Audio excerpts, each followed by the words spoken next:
Well, hello again. Or hello for the first time. This is your girl, Diva Fashionista, bringing you a book review in the perspective of me now being an adult. I read this book in my childhood. Like, you know, I probably was a teenager. I think I was in my teens when I read The Coldest Winter Ever by Sister Soldier.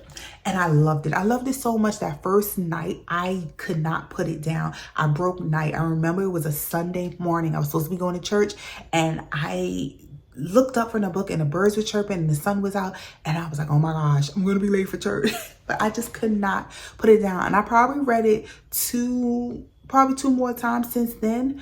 Recently I was, scrolling on YouTube, and a channel called Cici Reads came on my feed, and it was, the reading of The Coldest Winter Ever. And I kind of looked at it. I think it took me a few days before I finally clicked on it. I was cleaning, and I do like to listen to things while I'm cleaning the house. So I clicked on it, and I love the voice. So if that's you, Cici, shout out to you. Go check her channel out. Amazing. I love the voice. The voice was spot on for winter. The look was spot on for winter as well. Only thing, I always thought that winter would be darker skinned. So the way winter was depicted looks like Ashanti to me, like Ashanti. So I kind of was like, I don't think that's the vision I got in my head, but okay, it still worked. I have to tell you, as an adult, I think winter is insufferable. So this is a review as me as an adult reading a book that I loved as a child, and what I think and what stood out to me as an adult. So this is not going to be a blow for blow about the book, but as an adult, these are my kind of gripes. Now, I understood that this story was a cautionary tale. You were supposed to fall in love with winter, but then learn from winter's mistake. As an adult, I can't stand her. I'm like, she just picked wrong all the way through. But as a child, I rooted for her. I rooted for her to the very end. Even at the end, I was still rooting for her that she was just going to ride off into the sunset with the money and be perfectly fine. And we know that that's not what happened. And if you haven't read The Coldest Winter Ever, spoiler alert, because I'm going to tell you a lot of what I dislike. I'm not going to even lie and say, oh, what I like doesn't. No, I honestly, I read the sequel. I listened to the ebook of the sequel as well. And no, I actually read that. I'm lying. I read it. Listening to this made me want to, go down a rabbit hole and rediscover the series. But some of the latter books get so much hate that I'm just kind of discouraged. But let me know if it is worth it. In your opinion, you can let me know if it's worth it exploring some of the other books that I haven't explored. But I definitely like Portia. As an adult, I like Portia's story more than Winter's. Even though this love I have for The Coldest Winter Ever, when like really just reading it and her character development versus Winter's lack of character development, it really made me like that book much better. And I did read the first midnight, so I didn't like that either. I'm just being honest. But what I didn't like about The Coldest Winter Ever as an adult, my biggest gripe is with the parents. When reading as a child, I'm gonna speak for me. I love Santiago just like Winter loves Santiago. I might be mixing it up. Ricky, we're gonna call him Ricky. Even though she calls him by his last name, I liked Ricky as a child because Winter likes him, so I didn't see where he just messed up. He totally messed up his family. That outside baby, yeah, that was obvious, but where he just was wrong all the way. So he was dealing drugs and left his family in the hood to the point where they love the hood. They just couldn't get the hood out of them. That's all they knew, and all they wanted to do was be in Brooklyn. So even though they moved, and I'm telling you, from someone that grew up in the project, I couldn't wait to get out the projects.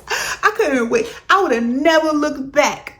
You heard me? I moved from New York less than a year ago at this point, and I ain't looked back. So I know it. If somebody would have gave me a big old house in Long Island, I would not have cared. But I just felt like Ricky Santiaga, he just messed up. He did not play the game the way how he was supposed to play the game. And this is, from what I could surmise, this is the 90s, early 90s. This is not like, this is like early 80s. You know what I'm saying? Like this got to be like the early 90s, late 80s at best. So you had examples of what to do and what you should have had examples of what to do and what not to do. Like in real life, what's this guy? The dude Matthews who got out of Dodge. The feds is still looking for him. They never found him. That's what you were supposed to do. I was just so mad at him for keeping his family hood. Okay, when he finally moved out, they didn't have any resources. There was no money. I'm like, you were supposed to get a business. You were supposed to, before you even got big time, you were supposed to start a business and try to legitimize yourself and just be able to show like, hey, this is where my money comes from. The mom, why didn't she have a job at least until they were established and able to buy it, put the house in her name, and something to show, tax returns, something to show like, hey, I'm a good citizen. None of that happened. I wondered, where's the I remember as a child wondering, where's the grandparents? I'm like, y'all ain't got no grandparents? Neither one of y'all got parents? Like, and they never come up. I don't know if in the latter books it comes up, but in the ones that I read, grandparents were never mentioned. Those kids should not have went straight into the system. It should not have been straight into the system. They should have been someplace where they could have gone to stay with Mima, to stay with Abuela, Abuelito. Somebody should have been able to take these kids where they didn't go straight into the system and there was nobody. And that leads me, like, you know, I was thinking about like what I would have done. Like, even if, okay, you don't got no Mima or Big Mama or no Abuelita. Okay.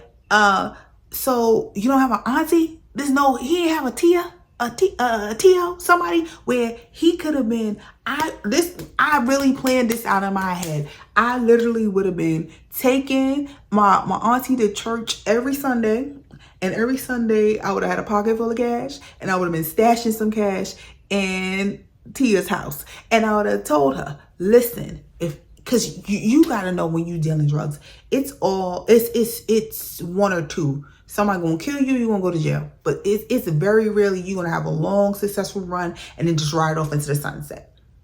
You gotta know that that's what it is. So preparing for that, I would have paid off my aunt, my mom's, somebody's house, and been stashing money in there. Every Sunday, taking her to church, taking her to bingo, stash some money in there. And with the understanding that if I get knocked, they coming to live with you.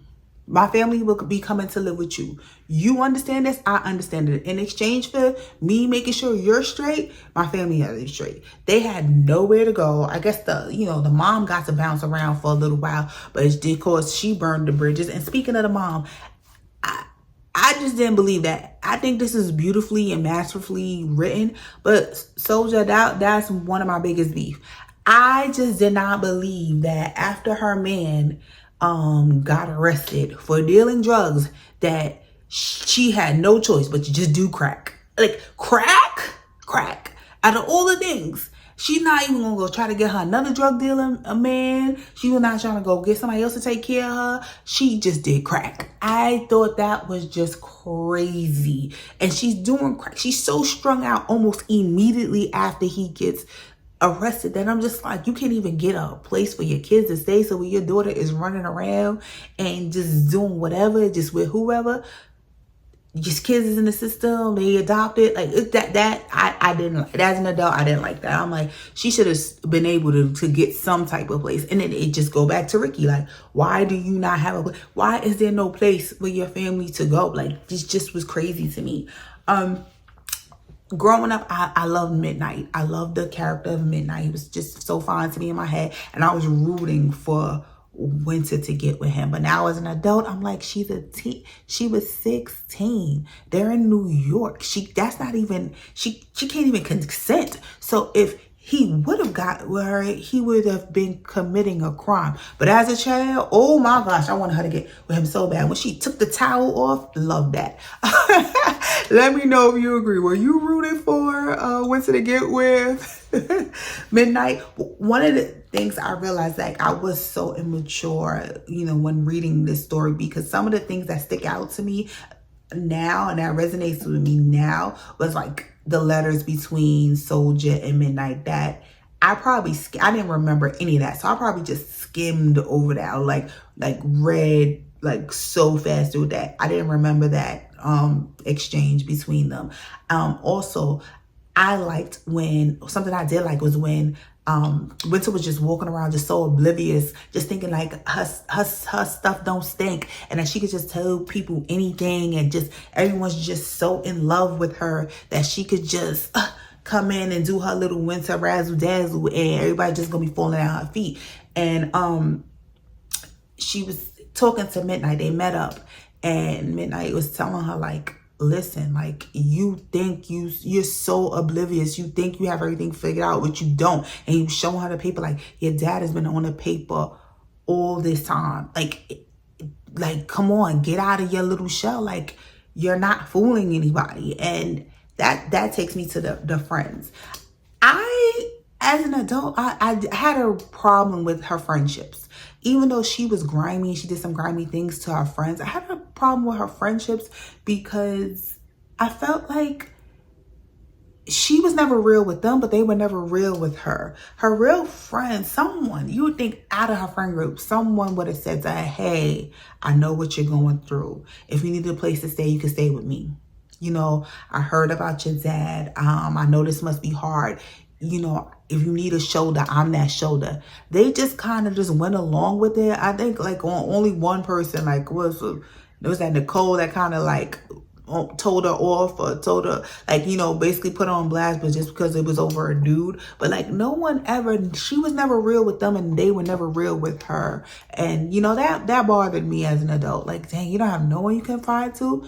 But then my second biggest gripe, next to the father, is the relationship with Sterling. Now, I didn't pay that attention like as a child, but Sterling is old enough to have his own apartment. He has a job and he has his own apartment. And realistically, how many 18-year-olds, you know, with an apartment? And somebody's going to be like, I had my own apartment when I was 18. It's possible. That is not common at all. A lot of my friend group in New York, a lot of them didn't get apartments until well into their 20s. And a lot of them honestly got their apartments because a parent passed and they left it, or just to them, or a parent was moving and they didn't want to lose their Section 8 apartment and they just passed it to the kid, or they project apartment, but they were moving out of state. So here, you can have the project apartment. That's how a lot of my friends got their apartments, but still, they were still well into their 20s. So I'm thinking back now, like, dang, how old was Sterling? We never established that. And that's a gripe that I have, because in all that time that Winter was dealing with Sterling, and even the time that she lived with him, at no point did she ever get to know this man. At no point did she ever get to know him. She didn't like try to get to like him, try to know what his likes or dislikes. We never get a mention of her cooking or cleaning while she's at that, trying to earn her keep. But again, it's an inappropriate statutory rape type of situation. And it didn't sit well with me. I just also just felt like she was just so selfish, and like just would pop up with this dude whenever she felt like it, and just go do her and then pop up. And it just didn't sit well with me. But I, as an adult, I realized like she just never tried to get to know him or anything about him. Like, and that like totally sucked, even though he was totally wrong. He shouldn't have been messing with that child, no matter how pretty she was or how fly or whatever. There's no reason why they should have been together. Other things that just kind of stuck out to me was Sister Soldier's, like the self-deprecation. It was a little bit much. Like a time or two, we got it. Winter hates Sister Soldier, but it was just like, oh, Sister Soldier was just like, oh, it was just too many negative references to Sister Soldier when she was trying to do such good things in the community and even just helping Winter out. Winter just had such a good thing staying there, and she just even messed that up. Just stealing the money, like, you just gonna mess this up. And I remember as a kid hating the sister. I can't think of the sister's name. The sister that had the same Coach bag and she switched it. I hated her. I was so mad at her for switching them bags. But as an adult, I kind of understand. Maybe she thought like, hey, if I switch this bag, because she didn't know what she did. So if I switch the bag, she'll realize and she have to come back, and, you know, and then I'll, you know, talk to her or, you know, try to shake some sense into her or whatever she was thinking. Or she was trying to do her one better. Like, you being grimy, so I'm gonna do you one better. And like, now her chain was going, all of that, and like, it's like you can't even show your face because of what you did. But yeah, I think that's it. I still love the book, and it's definitely something that I will recommend. I will recommend reading the book for it being what it's supposed to be, a cautionary tale about an anti-hero, and you're supposed to learn a lesson at the end. And the crazy part is that Winter learns no lesson. She learns nothing. Yeah, but let me know your thoughts down below. Have you read this book? Have you read the series? Tell me what you liked or disliked. And I'm your girl, Diva, and I'll catch you in the next one. Later, guys.